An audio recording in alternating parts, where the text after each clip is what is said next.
Official ஓட்டிங்கில் Vinod வேறு level மாசுங்க. 50% தாண்டி ஓட்டு போட்டுக்கிட்டு இருக்காங்க ஹாட் ஸ்டாரில். வேறு லெவலுங்க. டைட்டில் வின்னர் வினோத் தான். Confirm title winner Vinod. அதில் எந்த மாற்று கருத்தும் கிடையாது. பொறிக்கப்பட்டது கோப்பையில் பெயர் பொறிக்கப்பட்டது. ஆல்ரெடி வெளியில் ஃபேன்ஸ்லாம் நிறைய பண்ணிக்கிட்டு இருக்காங்க. ஸோ வினோத் கொஞ்சம் அமைதியாக இருக்கணும். வாயை விடாமல் இருந்து கப்பை வாங்கிட்டு போயா, ஏன்னா திடீர்னு ட்விஸ்ட் அடித்து வேறு யாருக்காச்சும் கொடுக்க பார்ப்பாங்க. அது எதுவுமே விடக்கூடாது. So well done Vinod. அடுத்து 2வது இடத்துல ரன்னர் கன்ஃபார்முங்க. Runner almost confirm. வேறு யாரும் இல்லை. திவ்யா, பிஆர் திவ்யா. பிஆர் ஹெவியாகவே இருந்தாலுமே வினோத்தெல்லாம் டச் பண்ண முடியாதுங்க. வினோத் எங்கேயோ போயிட்டார். ஓட்டு கொஞ்சம் கம்மியாக தான் இருக்குது திவ்யாவுக்கு. இல்லை, திவ்யாவுக்கு எப்போதும் போடுற ஓட்டு இருக்குது. ஆனால் வினோத்துக்கு எப்போதும் போடுற ஓட்டை விட பல மடங்கு இருக்குது. ஸோ திவ்யா ஓரளவு கேம் கரெக்டாக தான் ஆடிச்சு.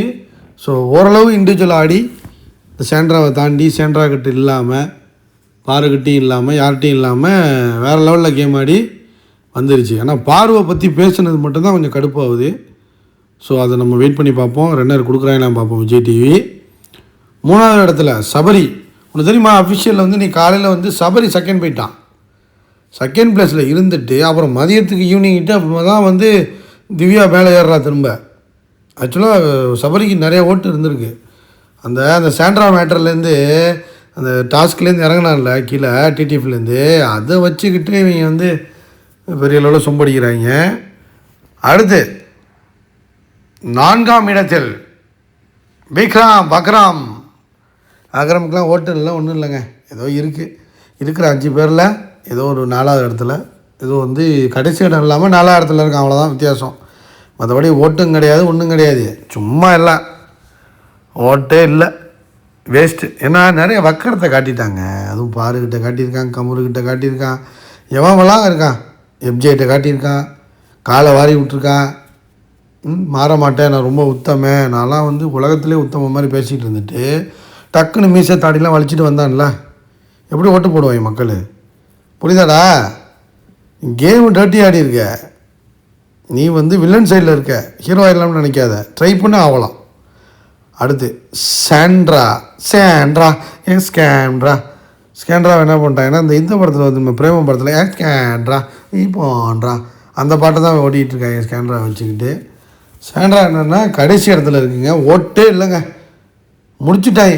சாண்ட்ரா இந்த வாரம் வெளியே போயே ஆகணும். பிரஜைன் உள்ளே வராரா என்னன்னு தெரில. அடுத்த வாரம் தான் வருவார்னு நினைக்கிறேன். ஐயோ கொடூரங்க உண்மையிலே. ஓட்டே போட மாட்றாங்க மக்கள் தண்ணி தெளிச்சு விட்டாங்க. இதெல்லாம் ஒரு ஃப்ராடு வேலை பண்ணிக்கிட்டு இருக்கோம் சீரியல் ஆர்டிஸ்ட்டுன்ட்டு.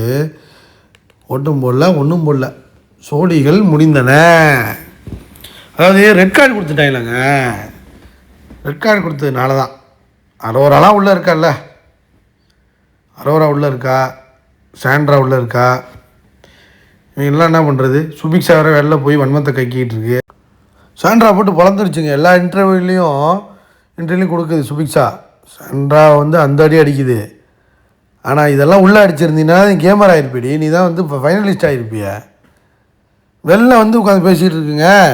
கேமை உள்ளே ஆடுங்கடானா வெளில வந்து ஆடுறாங்க. இப்போ பாரு 2 பேரை எடுத்துட்டாங்க. எவ்வளோ கேவலமாக இருக்குது தெரியுமா கேமு. அன்றைக்கெலாம் வந்து வினோத் என்னெல்லாம் பேசினா, சாண்ட்ரா எப்படி நடித்தா, திவ்யா எப்படி நடித்தா, விக்ரம் எப்படி நடித்தான், சபரி எப்படி நடித்தது, அரோரா, ஐயோ எல்லாம் விஷங்க. உள்ளே இருக்கிறது எல்லாமே விஷம். இந்த ரெட் கார்டை கொடுத்து கேமே மாற்றி விட்டாங்க அந்த விஜய் சேதுபதி. மாமா பையன் இருக்கானே, அவன் பண்ண வேலை தான் அதெல்லாம். ஏண்டா ஒரு வாணியை கொடுத்து விட்டு முடிஞ்சுங்கன்னா கடைசி வாரத்தில் கொண்டு போய் தூக்கியிருக்கீங்கன்னா டிஆர்பிக்கு மட்டும் இவங்க தூக்கலைங்க. அழகாக இவங்க வேண்டப்பட்டவங்கள உள்ளே கொண்டு போகிறதுக்காகவும் தூக்கியிருக்காங்க. அதான் உண்மை. இவங்களெல்லாம் நம்பி ஒரு மயிறு முழுங்க முடியாது. இந்த வாரம் பாயாசம் வந்து ரெட் கார்டு வினோத்து கொடுக்க போகிறாங்களா, எதுவும் நாடகம் போட்டு வினோத்தை தூக்க பார்க்க போகிறாங்களா, இல்லை சாண்ட்ராவை வந்து வெளியாக்க போகிறாங்களான்னு தெரில. ஆனால் இப்போதைக்கு கப்பில் வந்து டைட்டில் வின்னர் வினோத்னு எழுதி வைக்கப்பட்டிருக்கு. ஆனால் அதிலே இவங்க ட்விஸ்ட் அடித்து இவர் ஏதாச்சும் ஒரு டாஸ்க்கை வச்சு டக்குன்னு பணத்தை எடுக்க சொல்லி அப்படியே கிளம்பு அப்படின்னு கிளப்பி கிளப்பிடுவாங்க. ஏன்னா இவங்க நம்ப முடியாது. ஆனால் மக்கள் ரொம்ப தெளிவாக இருக்காங்க. ஸோ இப்போ வினோத் வந்து டைட்டில் வின்னர் ஆகணும். அமைதியாக வாய மூடிட்டு இருந்தாலே போதும். சோத்தை சாப்பிட்டுக்கிட்டு இதுவரை ஆடின கேம் போதும் ராஜா. அடுத்த வாரம் பார்த்துக்கலாம். லைக் பண்ணிட்டு ஷேர் பண்ணுங்கள், கமெண்ட் பண்ணுங்கள் யார் வெளில போவான்னு. பணப்பட்டி வேறு 13 லட்சத்தெல்லாம் தாண்டிடுச்சாங்க. 18 லட்சம் வந்தால் விக்கல் சுக்கரம் எடுத்துகிட்டு எடுத்துகிட்டு போயிட்டாங்கிறாங்க. வேறு மாதிரி இருக்கும் போலையா. விக்கல்ஸ்லாம் எடுத்தான்னா கேமர்னு முடிவு பண்ணிடுவாங்க. லைக் பண்ணுங்கள், மறக்காமல் கமெண்ட் பண்ணுங்கள்.